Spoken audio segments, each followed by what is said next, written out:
Hey guys, what's up? Welcome back to my channel. Well, today I'm starting a brand new artist I've been wanting to do for quite a while. I love electronic music, I love dance music, so I definitely want to tackle those genres a bit more on my channel. I don't know why it's taken me so long to finally sit down and listen to a purely electronic dance album on my channel.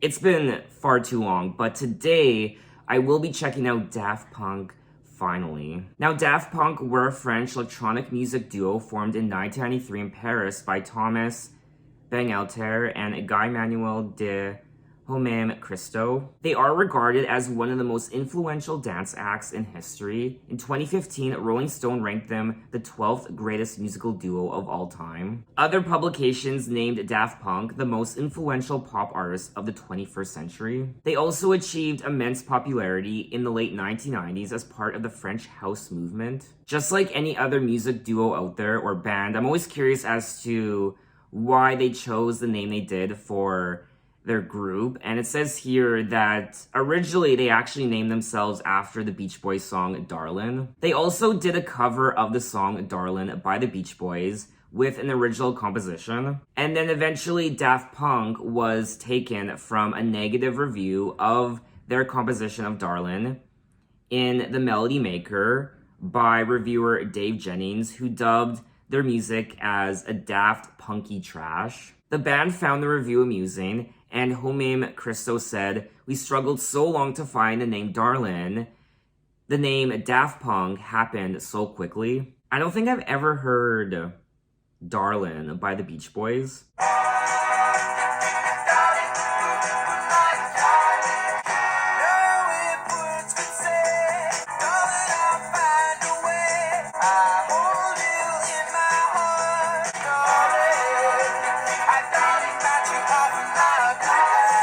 I love it.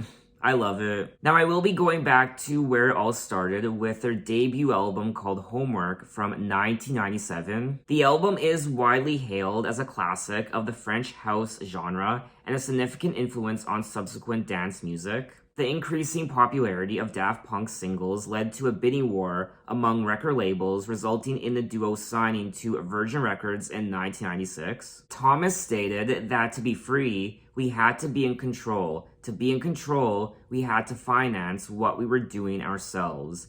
The main idea was to be free. We've got much more control than money, said Thomas. You can't get everything. We live in a society where money is what people want, so they can't get the control. We chose. Control is freedom. People say we're control freaks, but control is controlling your destiny without controlling other people. I completely agree with that. Now, I am looking at the track list for Homework. There are 16 tracks for a total of 1 hour and 14 minutes. And this actually isn't my first time hearing this album.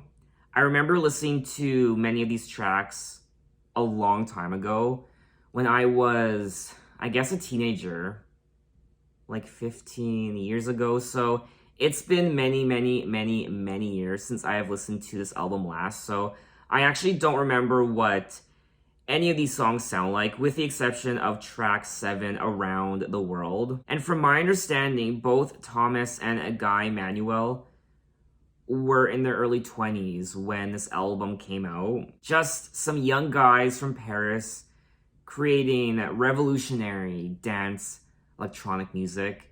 Did they know at the time how revolutionary they would be? Anyway, though, let's dive right into it with track 1, Daftin Direct.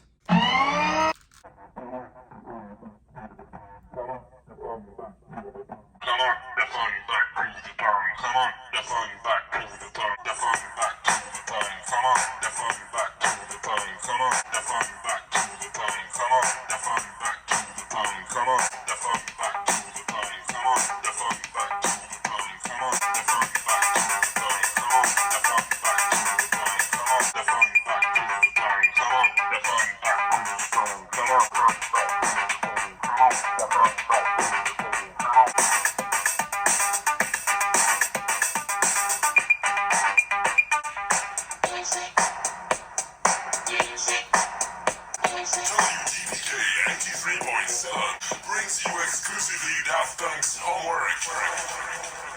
That was tracks 1 and 2, Dafton Direct, and then that progressed into track 2, WDPK 837 FM. Wow, the memories. It was all coming back to me. I love the overall production of these tracks, of course, that beat, and the overall repetition of the vocoder, the vocals. Whatever you want to call them, can I even call them vocals? Some sort of robotic vocoder. Lots of repetition. And like I said at the beginning of this video, this is one of the very first, if not, I think it's the very first dance electronic album I will have listened to on my channel. So usually, I mean, obviously when I do these videos, I like to talk about the lyrics and the stories of the song when it comes to the songwriting of the album, but this album doesn't have lyrics or songwriting, so that's going to be an interesting element kind of removed from this video, which means it's just going to be about the beats, the production, the instrumental, the repetition of, usually, I mean, from my understanding, in a lot of Daft Punk songs, it's usually one particular phrase or word they kind of repeat over and over and over again in their songs. But that's part of the hook. It's the infectious earworm of the repetition that just invades your mind and doesn't let loose. It just captivates you. It makes you move your body, and it's addicting. It's a rush. Anyway, though, let's move on to track 3, Revolution 909.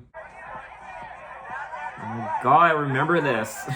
Whenever I listen to this part, I always envision myself outside a bar. You hear the chit-chat amongst all the drunk club goers.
That was track 3, Revolution 909. And this is just classic sounding dance music, it really is, with a lot of personality thrown in. Like the beginning where we hear the chit-chat of the crowd. Outside, I guess. I don't know where they are. I just imagine they're outside some sort of bar or club, and then we hear police sirens telling everyone to go home. Stop the music and go home. I feel like I need a drink or something.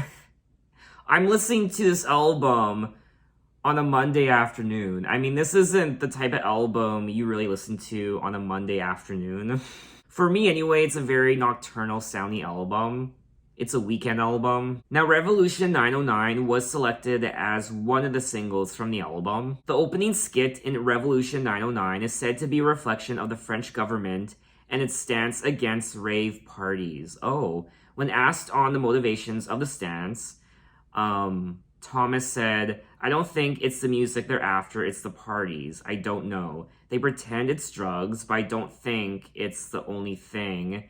There's drugs everywhere, but they probably wouldn't have a problem if the same thing was going on at rock concerts because that's what they understand. They don't understand this music, which is really violent and repetitive, which is house. They consider it dumb and stupid." I mean, I feel like regardless of the genre you listen to, vices go hand in hand with every aspect of music, whether it be dance or it could be rock music, country, pop, R&B, rap, even classical music, jazz, alcohol, and drugs. I mean, they just kind of go hand in hand with music in general. It's like Netflix and chill.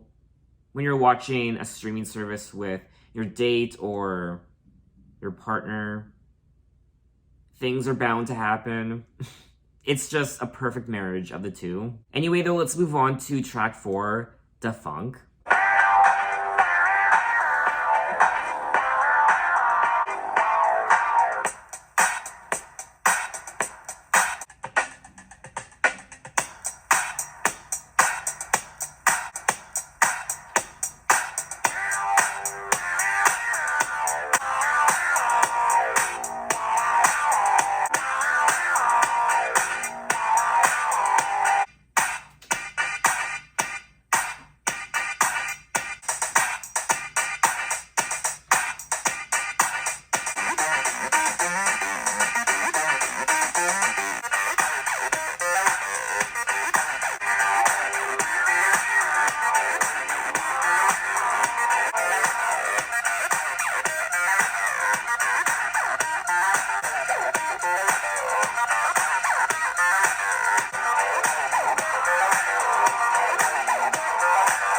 That was track 4, Daft Punk, and it's always interesting to see where these instrumentations and these beats take me when it comes to the movements of my body. I don't really control it, I just let my body do its own thing when I listen to these tracks. Now, Daft Punk was released as the lead single from the album, and I guess this is the track that kind of started it all. Daft Punk was initially released in 1995 under the Soma Quality Recordings label. The pressing was limited to 2,000 copies and was virtually ignored, according to Music Magazine feature at the time. And then, of course, Daft Punk eventually signed with Virgin Records after a bidding war amongst several labels, like I said at the beginning of the video. To be honest, I would have loved to have heard these songs for the first time back in the 90s if I was a teenager in the 90s or a young adult.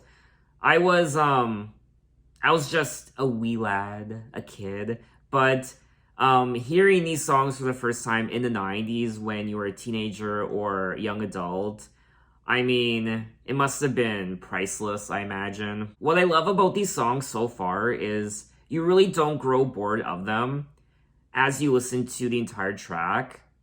It's not the same thing from beginning to end. They throw in personality, they throw in different sounds. The songs take twists and turns, and they really do keep you invested the entire time, whether the song be like 30 seconds or 5 minutes. And it's also a perfect flow of electronic dance music. So far we are only 4 tracks in, and the album just flows beautifully from one song into the next. I mean, this is an album you don't really skip, in my opinion. You don't shuffle, you just let it play the entire time. Anyway, though, let's move on to track 5, Phoenix.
That was tracks 5 and 6, Phoenix, and then that progressed into track 6, Fresh. Phoenix was amazing.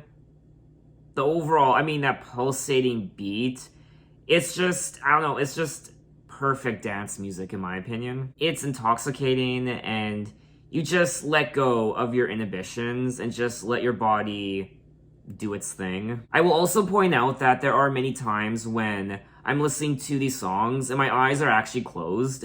You can't tell obviously because of my sunglasses. But my eyes are just, I'm kind of just doing my own thing and you're just, I guess, assuming my eyes are open the entire time, but that is just not the case. And then we have track 6, Fresh. Very interesting with the sound effect of the waves, the ocean, the water against the sand of the beach, I guess. I don't know, but it was nice to hear. Very much unexpected. We also hear the guitar on this track, especially during the beginning where if I hadn't known this was Daft Punk, it kind of leads you to believe that this is going to be a rock song. Anyway, though, let's move on to track 7, Around the World.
That was track 7, Around the World.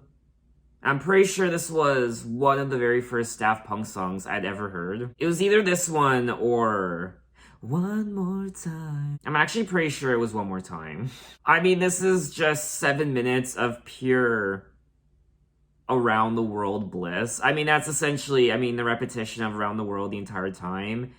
And that steady beat, it's just, it's probably cliche for me to use the word intoxicating, which, whatever, but it really is. You just kind of mindlessly dance to it the entire time. Now, Around the World was selected as the second single from the album. It became a major club hit around the world and reached #1 on the dance charts in Canada, the United Kingdom, and the United States. The song's only lyric is Around the World, which is said 144 times during the entire duration of the song. The key hook is a steady bass line and a robotic voice singing Around the World in continuous chains. This is one of those songs where it could keep going on and on for 10 minutes, 15 minutes, and you would just keep dancing to it, and you wouldn't really know why. It could keep going for 20 minutes, and you'd just be kind of just continuously just dancing to it the entire time. This is an album where you just don't think when you listen to it. There aren't any lyrics, so you don't really sing along to these songs. You just let the production, the instrumentation, the beats, the energy, the vibe, you just let it just possess you, and you just go out into the world, onto the dance floor, wherever you are. You just let it do what it needs to do. Like I said, I just let the music control my body. I don't really control my body when I listen to these songs. It just naturally reacts to the beat, the pulsating beat, and the overall instrumentation, which is, I guess, I never thought of it before, but maybe that's why I love electronic dance music so much, because there's nothing to sing along to. It's just the production, it's just the beat, and your body controls what you do. You have no control over your body. Technically you do, but what I'm trying to say is your body just does its own thing, and you can't control it. It just does whatever it wants, and just takes you away. And I guess, like I said, I never actually thought about it, but maybe that's why I like electronic music so much. You don't think, you just do. Also, when it comes to electronic music, for me anyway, there's always just one emotion I feel, and that's bliss. Whereas You listen to a pop song or a country song or a rap song, R&B song, you hear the lyrics, you hear the composition, and you either feel happy, sad, angry, in love, heartbroken. You have a specific emotion that goes with a particular song, but with this music, I just feel one emotion the entire time, and that's just bliss. The world around you kind of just falls away. The walls fall away, the floor falls away. At times, even the people just kind of fade away, and I don't know. Anyway, let's move on to did I finish everything I want to say about Around the World? I think I did. Anyway, let's move on to track 8, Rollin and Scratchin.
That was track 8, Rollin and Scratchin. Wow. Now this was a very interesting experience. Rollin and Scratchin, indeed. I was just doing all sorts of things with my head.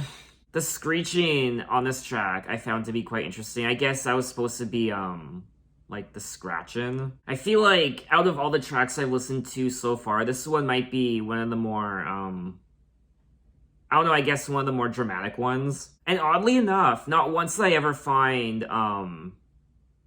the screeching on this track to be hard on the ears. It was for a couple seconds here and there, but overall I didn't find it jarring. It definitely has that hyper pop aesthetic to it, something we'd hear from artists today like Charlie XCX. I feel like this track is the equivalent of just being completely high out of your fucking mind.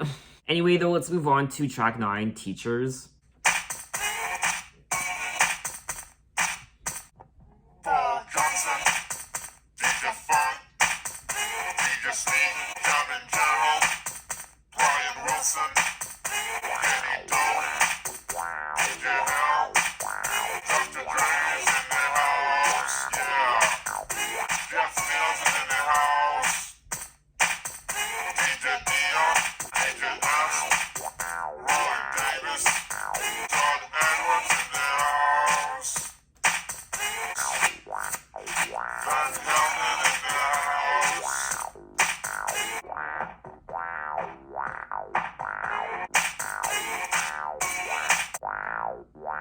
That was track 9, Teachers.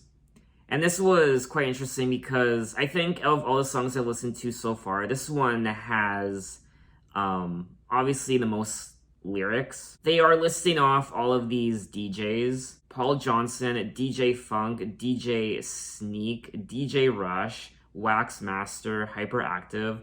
Are these all actual DJs? The song is a tribute to all the influences of Daft Punk, from which the term teachers refers to. And I do forget about that a lot, how even the most influential artists in music, such as Daft Punk, even they had their influences as well. So a lot of artists were influenced by Daft Punk, but Daft Punk themselves were also influenced by other DJs of the time, DJs who came before them, and they kind of took that and made their own identity, their own body of work, their own art. But let's move on to track 10, High Fidelity.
That was track 10, High Fidelity. And another great track on the album. I like the progression of the track from beginning to end.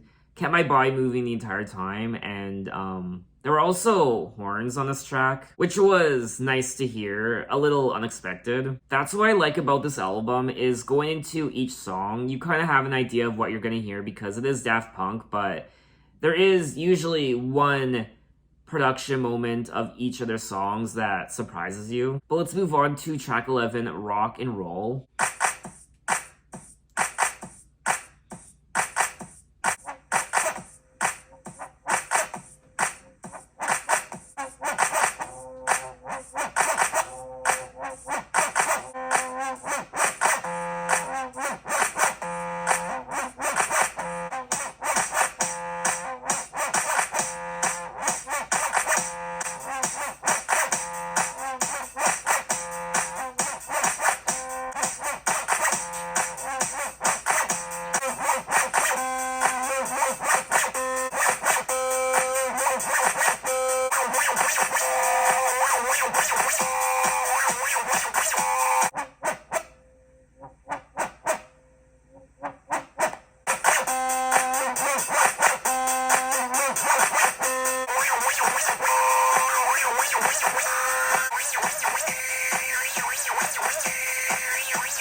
That was track 11, Rock and Roll. Well, very, all these songs are very intriguing, but this one in particular, was a bit wild, at least for me. Just like one of the other tracks, track 8, Rollin and Scratchin, there's a lot of, like scratching and screeching on this track in particular. Let's move on to track 12, Oh Yeah.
That was tracks 12 and 13, Oh Yeah, and Burnin'. Track 12, Oh Yeah, was quite short. It was just over 2 minutes, and there was some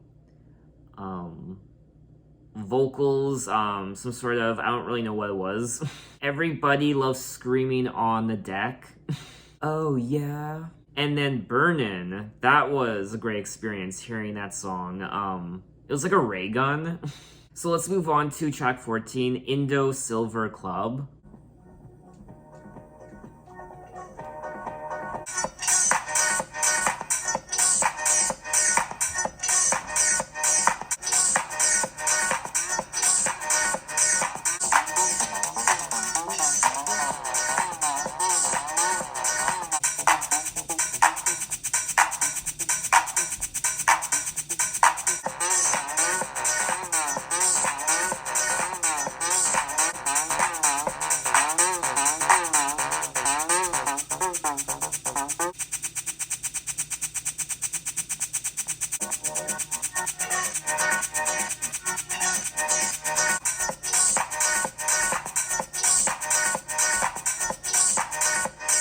That was track 14, Indo Silver Club. Another wonderful song on the album.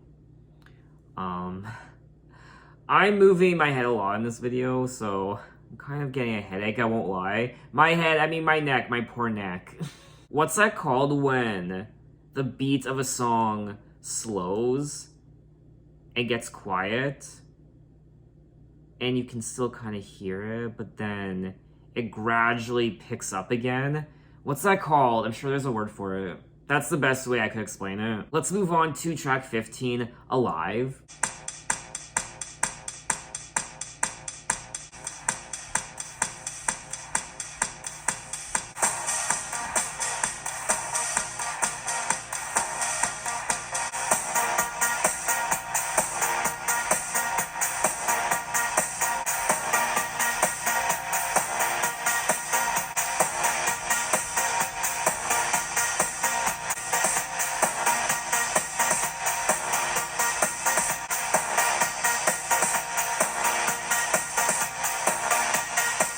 That was track 15, Alive, a raving good time. This honestly might be one of my favorite tracks on the second half of the album. I mean, for me anyway, it was a bit more dark, something a bit more ominous about it, I guess. But we have made it to the end of the album, track 16, Funk Ad. Oh.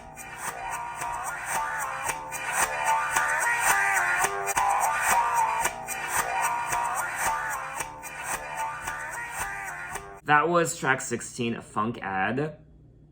It's like, I guess, the outro for the album. It was just over a minute. It's like, I guess, where is it? Da Funk, track 4. It's like Da Funk's little brother. So that was all 16 tracks of Homework by Daft Punk, and I had an amazing time. My head, not so much. My brain just feels scrambled in my head just from all the times I was doing this and just moving my head and just all sorts of things I was doing with my neck. Dear God. So many amazing production moments, beats, and just the overall instrumental of these tracks was ecstasy to my ears, and it kept me excited the entire time. I was excited for what was to come on the album, and even the longer songs on the album that were like 6-7 minutes, they kept me invested the entire time. I didn't really grow bored of any of these songs. And one of the reasons being is because it's electronic music. For me anyway, I just let loose. You kind of forget about time. So that's why I don't really care about the song's length, because you're just, like I said already in the video, you don't think, you just do. So my body just naturally moves to the song, and the walls fall away, the ground falls away, the ceiling falls away, time falls away, and you just get immersed into your own little bubble of sound. It was like a constant high the entire time. I felt deliciously intoxicated listening to this album. Lots of interesting sound effects and unexpected moments, and obviously lots and lots and lots of repetition. Just the constant beats, the constant repetition of a particular word or what have you, and they just get immersed in your head, inside your brain, and it's wonderful. And there really aren't any skips on this album, in my opinion. It's an album you can play from beginning to end. You don't have to skip over tracks, you just kind of let it play and it does its thing. Now, this album is still regarded as some of Daft Punk's best work. People describe the album as house, techno, acid, and punk music all rolled into one. I let the music intoxicate me, and I just really tried to feel the music, I guess. So what did you guys think of this album, and what are your impressions of it? When did you hear it for the first time, and when were you first exposed to Daft Punk? So in my next Daft Punk video, I will move on to their second album from 2001, Y2K, Discovery. I'm so excited for that. It was released 4 years after Homework, so I'm curious to know what new sounds they play with, how their music progresses and grows. So look out for that video next time, and thanks for watching, guys. You can find me on Twitter, you can find me on Instagram, you can message me, you can say, hey, how are you? And I will see you next time. Take care.